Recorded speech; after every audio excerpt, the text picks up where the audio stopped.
త్రిభుజం యొక్క మధ్యగతములు. మధ్యగతములు అనగా మీడియన్స్. మీడియన్స్ అంటే శీర్షం నుంచి ఎదుటి భుజానికి గీసిన వీటిని మధ్యగతములు అంటారు. ఈ మధ్యగతం పొడవుల్లో ఇది ఏ, ఇది బి, ఇది సి. ఏడి ఒక మధ్యగతం అయితే, బిఈ రెండవ మధ్యగతం అయితే, సిఎఫ్ మూడవ మధ్యగతం అవుతుంది.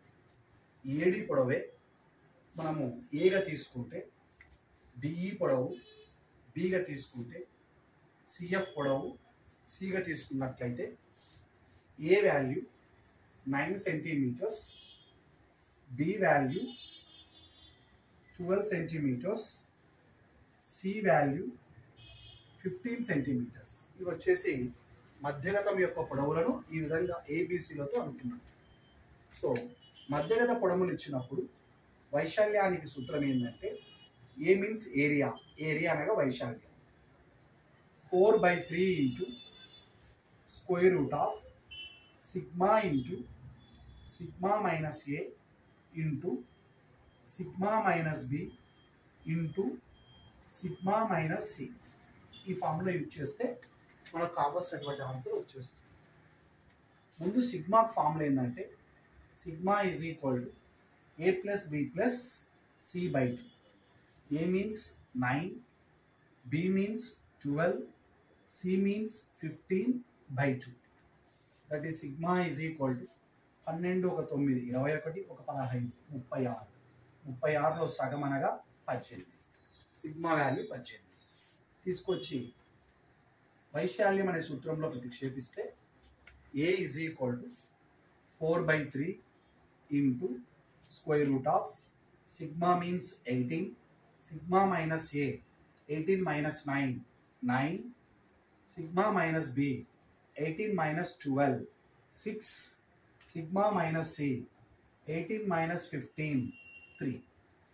That is equal to 4/3 into 6 3s 18, square root of 18 into 18 ఒక 18 రాసుకోవచ్చు, రూట్లో 2 18లు ఉంటే ఒక 18 రాసుకోవచ్చు, ఇంటూ √9.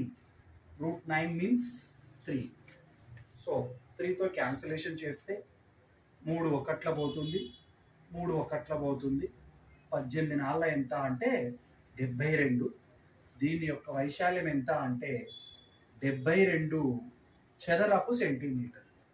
సో మనకు 144 క్వశ్చన్కు ఆప్షన్ నెంబర్ 2లో సమాధానం లభిస్తుంది. సో 144కు ఆన్సర్ ఎంత అంటే 72. అది ఎన్నవ ఆప్షన్లో దొరుకుతుందంటే సెకండ్ ఆప్షన్లో దొరుకుతుంది. Next question 145.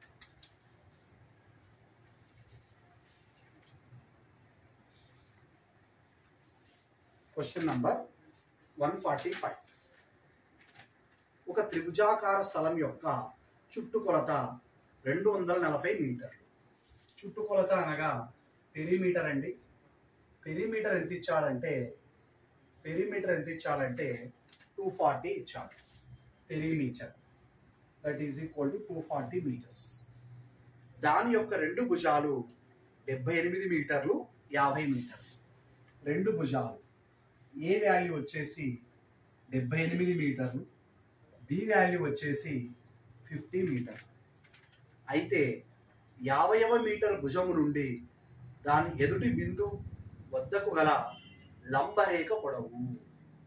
అంటే ఇక్కడ మనకు రెండు భుజాలు ఇచ్చాడు. ముందు మూడవ భుజం కనుక్కుందాం.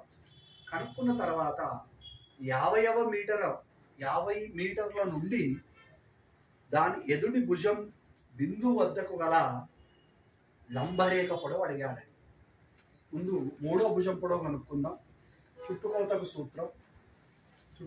సూత్రం 3 భుజాల పొడవుల మొత్తం A plus B plus C is equal to 240. చుట్టుకొలతకు సూత్రం 3 భుజముల పొడవుల మొత్తం sum of all the sides A plus B plus C is equal to 240.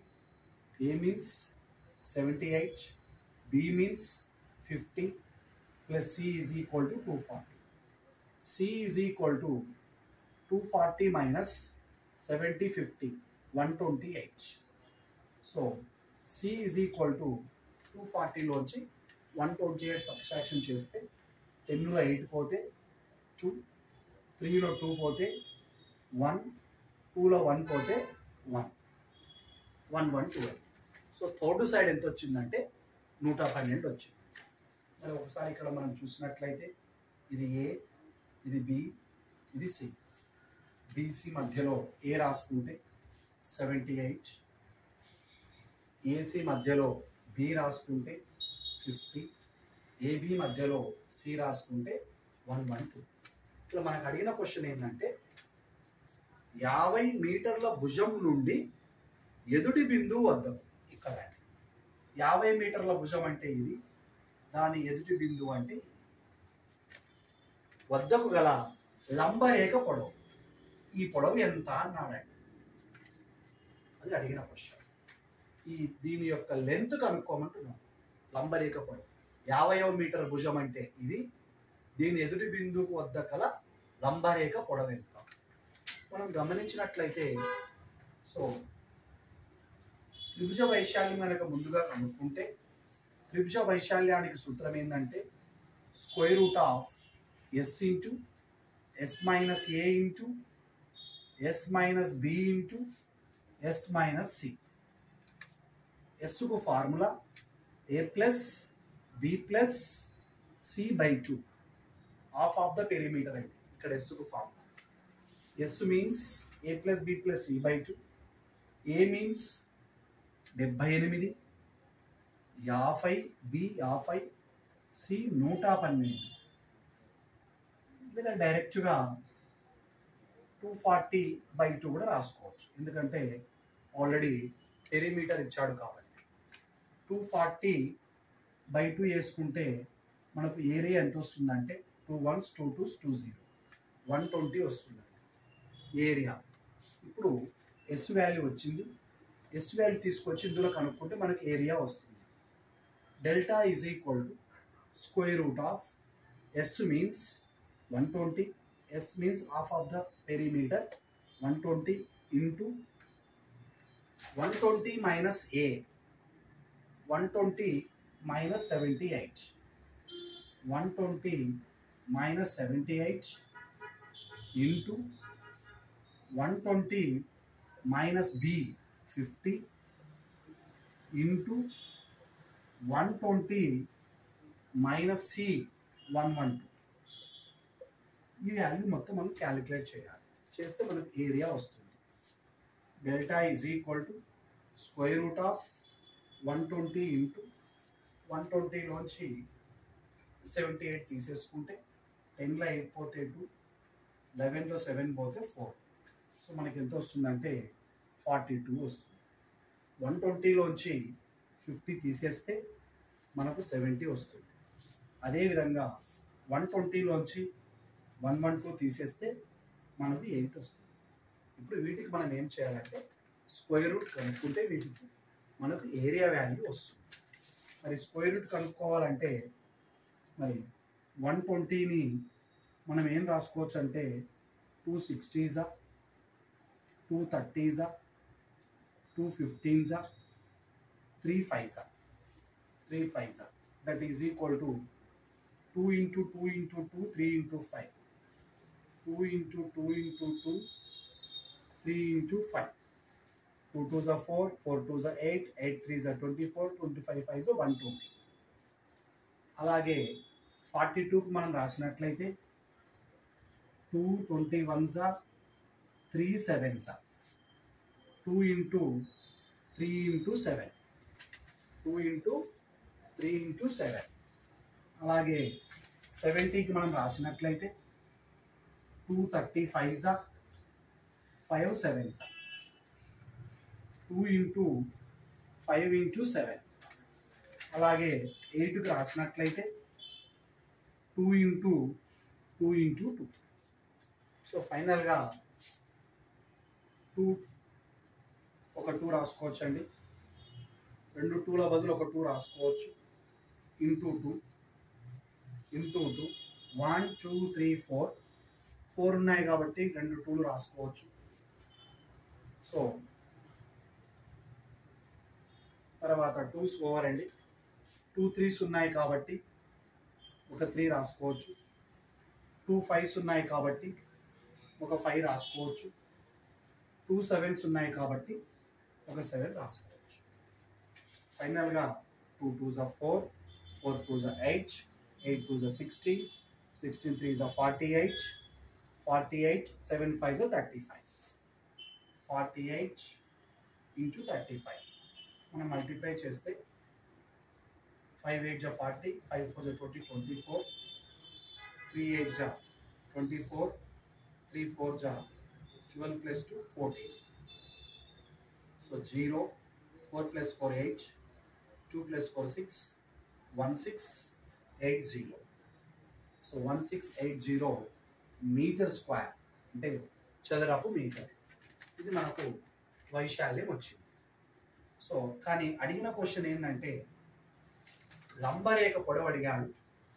లంబరేఖ పొడవు అడిగినప్పుడు వైశాల్యము is equal to area is equal to half into భూమి ఇంటూ ఎత్తు. ఇదండి ఫామ్. హాఫ్ ఇంటూ భూమి ఇంటూ ఎత్తు. వైశాల్యం అన్నప్పుడు 1680 హాఫ్ ఇంటూ, సో లంబరేఖ ఏ భుజాన్ని అయితే ఖండిస్తుందో అది భూమి అవుతుంది. ఇక్కడ భూమి 50 అవుతుంది. మనం కనుక్కోవాల్సింది ఈ ఎత్తు కనుక్కోవాలి కాబట్టి దీన్ని హెచ్ అనుకుంటే ఎత్తు హెచ్.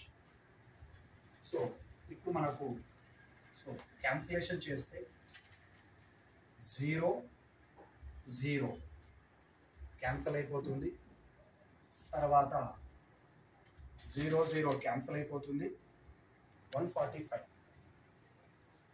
0 0 క్యాన్సిల్ అయిపోతుంది. 5h is equal to 168 into 2. 2 8 16, 2 6 12, plus 1 13, 2 1 2 plus 1 3, 336. H is equal to 336 by 5. 5 తో డివిజబుల్ చేయాలి. ఇప్పుడు మనకి హెచ్ వస్తుంది. 5 6 30, 3 మిగులుతుంది 36, 5 7 35, 1 మిగులుతుంది 0.0, 5 2 10. So therefore height is equal to 67.2 meters. మనకి ఇక్కడ ఆప్షన్ నెంబర్ 3లో 145 క్వశ్చన్ ఆన్సర్ వస్తుందండి. therefore 145 ఆప్షన్ ఎంత అంటే థర్డ్ ఆప్షన్. దాని ఆన్సర్ ఎంత అంటే 67.2. సో ఈ విధంగా మనం చేసుకోవాల్సి ఉంటుంది. So next question. Right. Question number 146. ఎత్తు 10 సెంటీమీటర్లు, భూవ్యాసార్థం 20 సెంటీమీటర్లు ఉన్న ఒక శంకువును కరిగించి 4 సెంటీమీటర్ల వ్యాసం గల గోళాలుగా తయారు చేశారు. అయితే అటువంటి గోళాలు ఎన్ని తయారవుతాయి? ఇక్కడ శంకువు నుంచి దేని తయారు చేశారంటే గోళం తయారు చేశారు. అంటే కోన్ నుంచి స్పియర్స్ తయారు చేశారు. సో ఇక్కడ కోన్ యొక్క డైమెన్షన్స్ అంటే శంకువు యొక్క డైమెన్షన్స్ ఏమిచ్చాడంటే ఎత్తు 10 సెంటీమీటర్, హైట్ 10 సెంటీమీటర్, భూ వ్యాసార్థం అనగా రేడియస్ 20 సెంటీమీటర్, భూ వ్యాసార్థం 20 సెంటీమీటర్. అంటే శంకువు నుంచి వాళ్ళు ఏం తయారు చేశారంటే గోళం తయారు చేశారు. దీని యొక్క ఎత్తు 10 సెంటీమీటర్లు, తర్వాత భూ వ్యాసార్థం 20 సెంటీమీటర్. సో దీని నుంచి దేంట్లోకి వెళ్ళారంటే స్పియర్లోకి వెళ్ళారు. ఇటువంటి స్పియర్లు ఎన్ని తయారు చేస్తారని అడుగుతున్నారు. సో స్పియర్ గోళంకు ఉండేది ఒకటే ఒక కొలత ఉంటుందండి. దాని యొక్క వ్యాసం ఇచ్చాడండి. d is equal to 4 centimetres ఇచ్చాడు. వ్యాసం నుంచి వ్యాసార్థం కనుక్కోవచ్చు.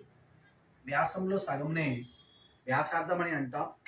సో 4/2 4/2 అంటే 2 సెంటీమీటర్స్. ఇక్కడ ఈ క్వశ్చన్లో శంకువు నుంచి గోళాలు తయారు చేశారు. అటువంటి గోళాలు ఎన్ని తయారవుతాయి అంటే నంబర్ ఆఫ్ స్పియర్స్ ఎన్ని అని అడుగుతున్నాను.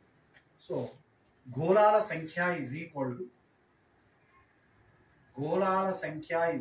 టు శంకు ఘనపరిమాణము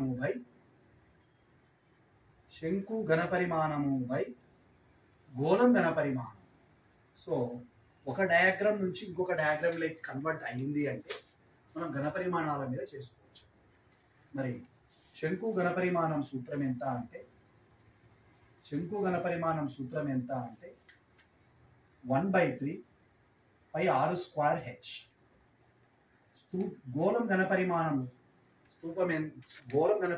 యొక్క సూత్రం ఎంత అంటే 4/3 పై r³ ఈ ఫార్ములా వాడితే మనకు కావలసినటువంటి గోళాల సంఖ్య వస్తుంది. మరి బాగా గమనించినట్లయితే పై ఏమవుతుందంటే క్యాన్సల్ అవుతుంది. 1/3 కూడా క్యాన్సల్ అవుతుంది.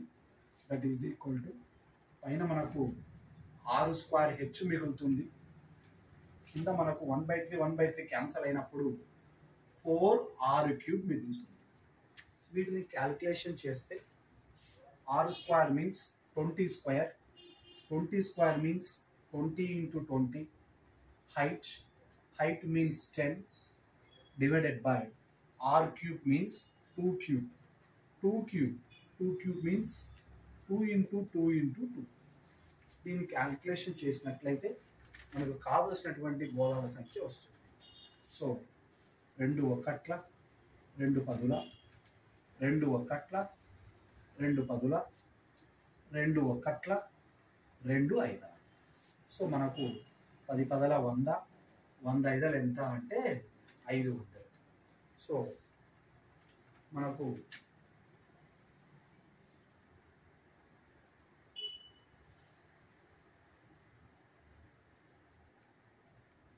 శంకు ఘనపరిమాణం 1/3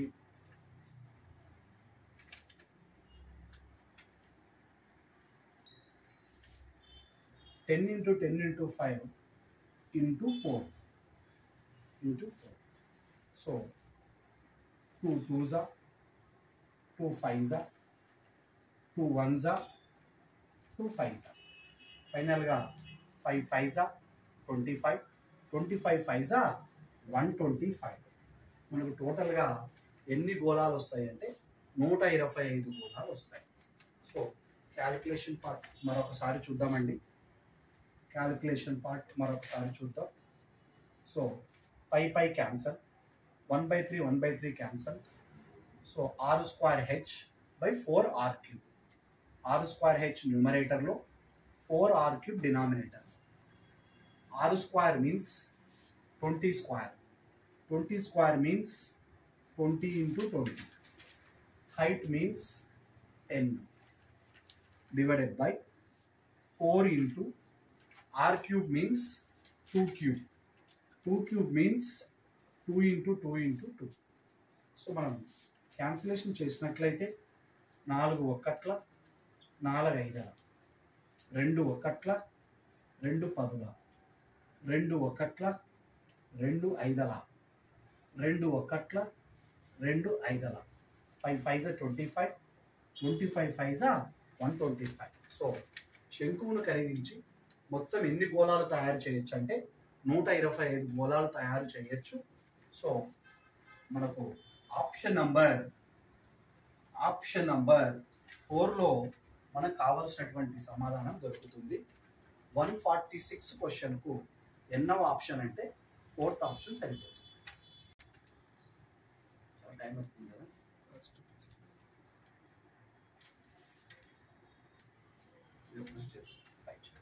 క్వశ్చన్ నంబర్ 147 అండి. 147లో ఏమడిగాడంటే ఒక స్తూపాకార పాత్ర యొక్క ఆధారం వ్యాసం 35 డెసిమీటర్లు, ఎత్తు 24 డెసిమీటర్లు.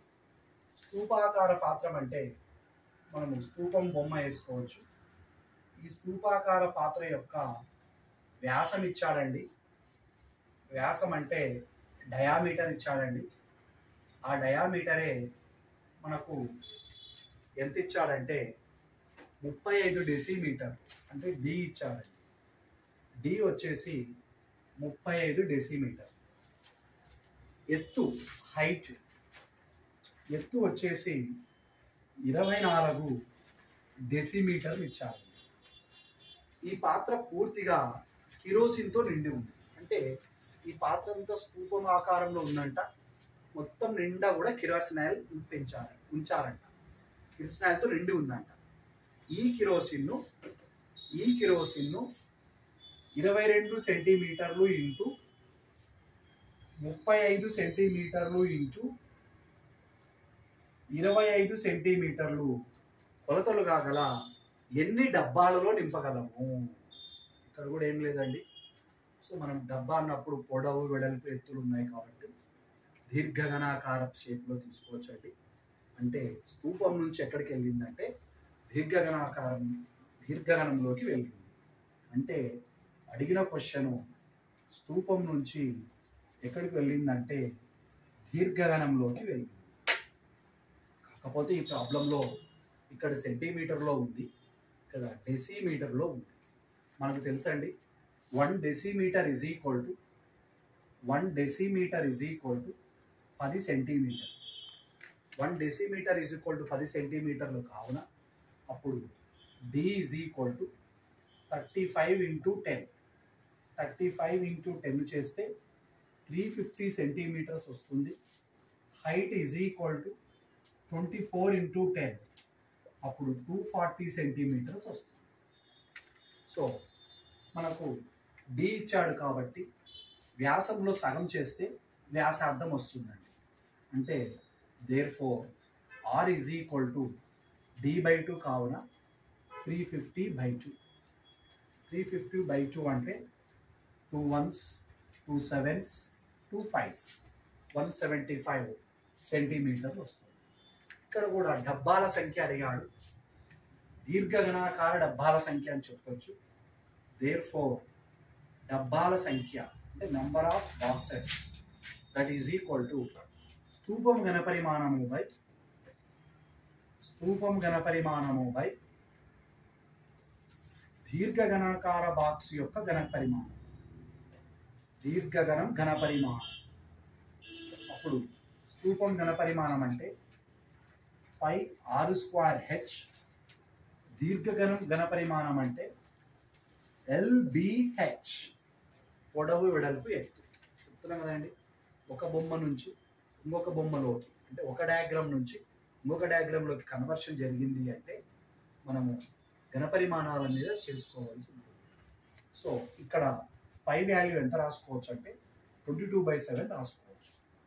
That is equal to 22/7. r² means 175 into 175 అని రాసుకోవచ్చు. లేదా ఈజీ క్యాన్సిలేషన్ కోసం 350/2 ఇంటూ 350/2 రాసుకోవచ్చు. ఇంటూ హైట్ ఎంత ఇచ్చాడంటే 240 ఇచ్చాడు. Divided by LBH. L అంటే 22, B అంటే 35, H అంటే 25. దీన్ని మనం క్యాలిక్యులేషన్ చేస్తే మనకు కావాల్సినటువంటి ఆన్సర్ రావడానికి ఛాన్సెస్ ఉంటాయి. సో క్యాల్కులేషన్ పార్ట్ ఒకసారి గమనించినట్లయితే 7 1s పోతుంది అంటే 7 1ల 7 5ల 35 పక్కల 0 అండి. సో ఇంకా గమనించినట్లయితే 22 1s పోతుంది, 22 1s పోతుంది, 22 1ల 22 1ల. ఇంకా గమనించినట్లయితే 35 1ల 35 10ల. ఇంకా గమనించినట్లయితే 25 1ల 25 2ల. 25 1ల 25 2ల. ఇంకా గమనించినట్లయితే 2కు 2 కూడా ఏమైందంటే క్యాన్సల్ అయ్యింది. ఇంకా గమనించినట్లయితే 2 1ల 2 5ల. ఫైనల్గా 5 ఇంటూ 240. 240 ఇంటూ 5 చేస్తే 5 4s are 20, 5 2s are 12, 5 2s are 10, 1 2 12. So ఫైనల్గా మనకు ఎన్ని డబ్బాలలో నింపగలమంటే 1200 డబ్బాల్లో నింపగలం. సో ఆప్షన్ నంబర్ 147కు ఆప్షన్ నంబర్ 1గా కన్సిడర్ చేయాలి. సో ఈ రెండు క్వశ్చన్లో మనం గమనించగలిగింది ఏమిటి అంటే, ఒక డయాగ్రామ్ నుంచి ఇంకొక డయాగ్రామ్ కన్వర్షన్ అయినప్పుడు ఘనపరిమాణాల మీద చేసుకోవాల్సి ఉంటుంది. స్తూపం నుంచి దీర్ఘఘనంలోకి కన్వర్షన్ అయింది కాబట్టి డబ్బాల సంఖ్యకు సూత్రం ఏంటంటే స్తూపం ఘనపరిమాణము బై దీర్ఘఘనం ఘనపరిమాణం అనే ఫార్ములా వేసుకుంటే మనకు కావాల్సినటువంటి ఆన్సర్ వస్తుంది.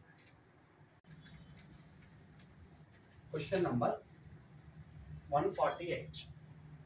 ఒక వ్యక్తికి 2 కుమార్తెలు 3 కొడుకులు. 2 కుమార్తెలు అంటే 2 daughters, 3 కొడుకులు అంటే 3 sons, ఒక భార్య, ఒక వైఫ్. 19,000 రూపాయలను వారికి పంచగా ఒక్కొక్క కూతురికి ఒక్కొక్క కొడుకు వచ్చే మొత్తానికి 1.5 రెట్లు వస్తుంది. 19,000 ఉన్నాయంటండి. ఆ 19,000 రూపాయలని వీళ్ళ ముగ్గురికి పంచాలంట. అది ఎలా పంచాలంట అంటే ఒక్కొక్క కూతురికి ఒక్కొక్క కొడుకు వచ్చే మొత్తానికి 1.5 రెట్లు వస్తుంది. మరియు భార్యకు కొడుకు వచ్చే మొత్తం కంటే 600 తక్కువ వస్తుంది. భార్యకు కొడుకు వచ్చే మొత్తం కంటే 600 తక్కువ వస్తుంది. అయితే 3 కొడుకులు కలిసి ఎంత డబ్బు పొందుతారు? 3 కొడుకులకు వచ్చే డబ్బు ఎంత అంటున్నారు. ఇక్కడ మనం గమనించవలసింది ఏమిటంటే ఒక్కొక్క కూతురికి ఒక్కొక్క కొడుకు వచ్చే మొత్తానికి 1.5 రెట్లు. ఒక్కొక్క కూతురు అంటే 1 daughter ఈజ్ ఈక్వల్ టు ఒక్కొక్క సన్ అంటే 1 son, 1 sonకు 1.5 times అంటే 1.5 రెట్లు ఇంటూ 1.5.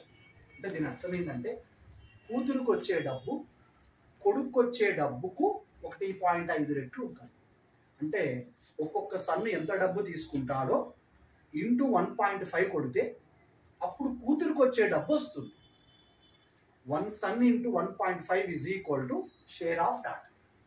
సో దీన్ని మనం ఏం రాసుకోవచ్చు అంటే డాటర్ ఈజ్ ఈక్వల్ టు 1.5ను 3/2 అని రాసుకోవచ్చు ఇంటూ ఎస్.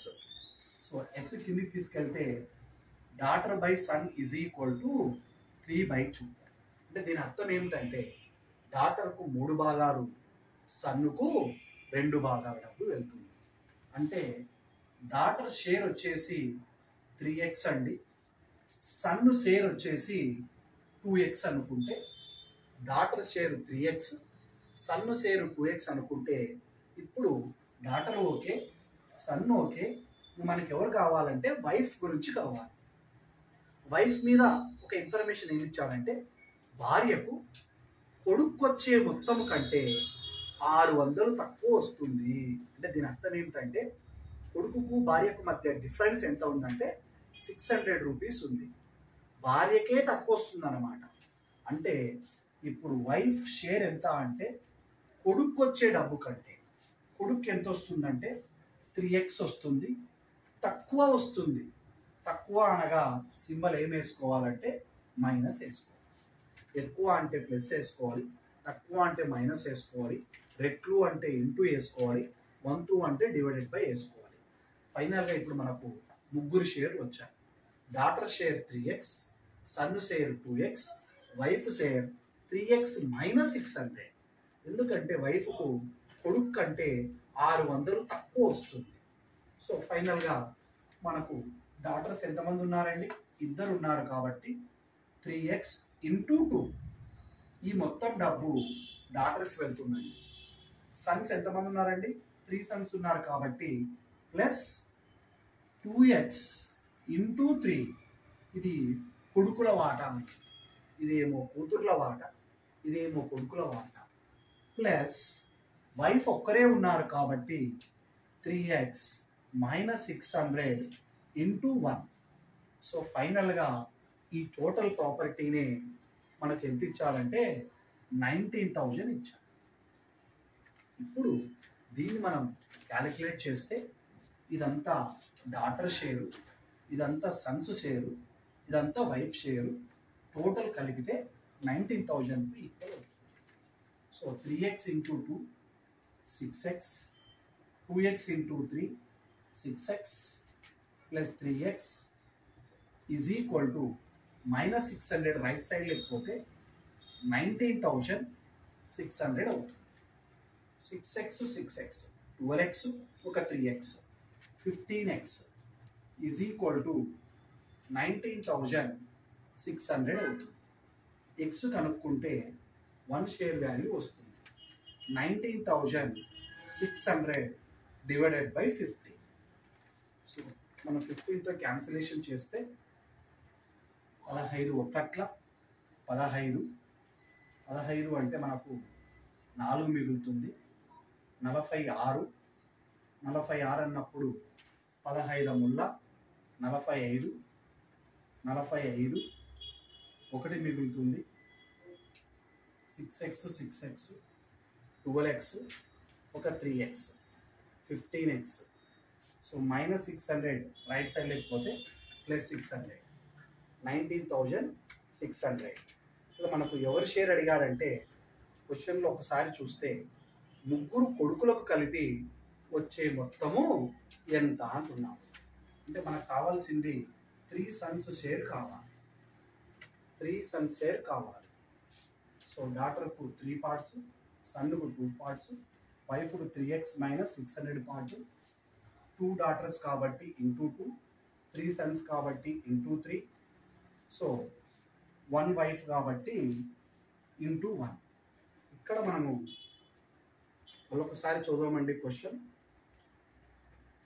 భార్యకు కొడుకు వచ్చే మొత్తం కంటే 600 తక్కువ వస్తుంది. కొడుకు వచ్చే మొత్తం అంటే ఇక్కడ మనము 2x తీసుకోవాలి. కొడుకు వచ్చే మొత్తం కంటే 2x తక్కువ కాబట్టి 600. సో అప్పుడు 6x plus 2x 6x 12x ఒక 2x ఎంత వస్తుందంటే 14x వస్తుంది. అప్పుడు x వాల్యూ 19,600 బై 14. 14తో క్యాన్సిలేషన్ చేస్తే మనం 14 ones పోతుంది, 14 14s పోతుంది. So x is equal to ఎంత వచ్చిందంటే 1400 వచ్చింది. అంటే ఒక షేర్ వాల్యూ 1400 వచ్చిందండి. ఒక షేర్ వాల్యూ 1400 వస్తే మనకు కావలసిన క్వశ్చన్ కొడుకుల షేర్ కావాలండి. అంటే కొడుకుల షేర్ వచ్చేసి ఒక సన్నుకు వచ్చేసి 2x ఇస్తున్నాం కాబట్టి సో ఫస్ట్ సన్ను షేర్ కనుక్కుందాం. సన్ను షేర్ అంటే కొడుకు వాటా. కొడుకు ఎంత ఇస్తున్నామంటే మనం 2x ఇస్తున్నామండి. అంటే 1400 ఇంటూ 2. 1400 ఇంటూ 2 వేసుకుంటే 14 రెంట్ల 28, పక్కన 2 సున్నాలు. అంటే ఒక్క కొడుక్కి ఎంత ఇస్తామంటే 2,800 రూపాయలు ఇస్తామండి. ఒక్క కొడుకు 2,800 ఇస్తే ఆయనకు ఎంతమంది కొడుకులు ఉన్నారంట? 3 కొడుకులకు కలిపి వచ్చే మొత్తం ఎంత అంటే మనం చూసుకోవాల్సింది 3 sons టోటల్ అమౌంట్ కనుక్కోవాలి. 3 కొడుకులు, ఒక కొడుకు 2,800 ఇస్తే అప్పుడు 3 sons అన్నప్పుడు 2,800 ఇంటూ 3 చేసుకుంటే మనకు 3 డబ్బు వచ్చేస్తుంది.